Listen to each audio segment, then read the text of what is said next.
สหพันธ์กรรมบาลกระทรวงแรงงานและสวัสดิการสังคมจัดกองประชุมใหญ่ผู้แทนกรรมบาลครั้งที่6พร้อมทั้งคัดเลือกเอาคณะบริหารงานสุดใหม่กองประชุมดังกล่าวได้จัดขึ้นในวันที่21พฤษภาคม2565ที่ห้องประชุมกระทรวงดังกล่าวโดยการเป็นประธานของสหายบุญมาสิทธิโสมคณะผักกระทรวงประธานสหพันธ์กรรมบาลกระทรวงแรงงานและสวัสดิการสังคมให้เกียรติเข้าร่วมเป็นประธานของสหายท้องจันทร์ภูมิพันธ์ห้องประธานคณะบริหารงานศูนย์กลางกรรมบาลลาวสหายพงษ์ไซซักอินทิราชห้องรัฐมนตรีกระทรวงแรงงานและสวัสดิการสังคมมีคณะประธานกองประชุมและผู้แทนสมาชิกกรรมบาลพร้อมด้วยภาคส่วนเกี่ยวข้องเข้าร่วม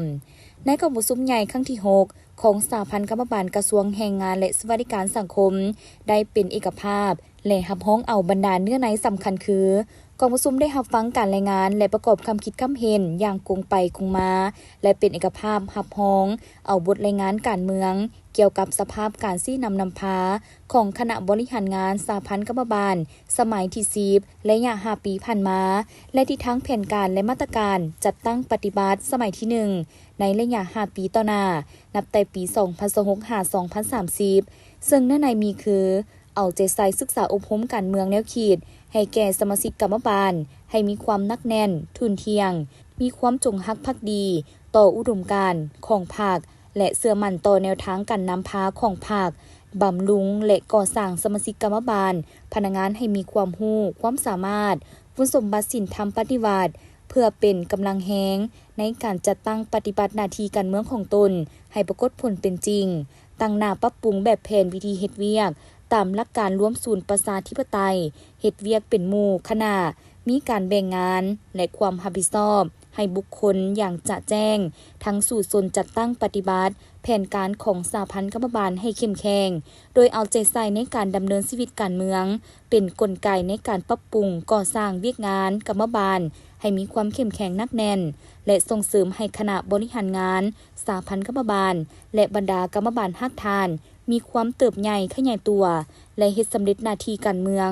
ก็คือเวียกงานวิสาเฉพาะให้ถูกต้องตามระเบียบกฎหมายมีความทันสมัยปรับปรุงการจัดตั้งกรรมบาลภาคทานให้มีความเข้มแข็งขยายสมาชิกกรรมบาลและตีราคาประเมินกรรมบาลหากเป็นเจ้า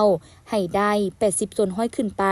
ของจำนวนสมาชิกกรรมบาลทั้งหมดสุกยูให้สมาชิกกรรมบาลได้เข้าเรียนทฤษฎีหรือการฝึกอบรมต่างๆตามแจ้งการของศูนย์กลางสหพันธ์กรรมบาลลาวตั้งหน้าเคลื่อนไหววิกงานติดตามกวดกาและเป็นเจ้าการสกัดกั้นและต้านบรรดาปรากฏการณ์ย่อท่อในทันแถวกรรมบาลอย่างเป็นประจำและทันการจากนั้นกองประชุมยังได้มีการมอบหับทุงไซน้ำนาพร้อมทั้งประดับเหรียญไซให้กับบรรดาสมาชิกกรรมบาลผู้ที่มีผลงานดีเด่นในระยะผ่านมาและกองประชุมยังได้พร้อมการใช้สิทธิประชาธิปไตยของตนปนบัตรคัดเลือกเอาคณะบริหารงานสหพันธ์กรรมบาลสุดใหม่สมัยที่6เพื่อสืบต่อซี่นำพา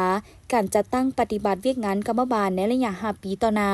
บนพื้นฐานมาตรฐานและเงื่อนไขกำหนดไว้จำนวน11สหายผ่านการปลดบัตรคัดเลือกแม่นได้เลือกเอาสหายบุญมาสิทธิโสมเป็นประธานสหายสุริยาคำวงศาเป็นรองทั้งเป็นประธานกวดกาสหายนางบัวหอมพรหมจันทร์เป็นรอง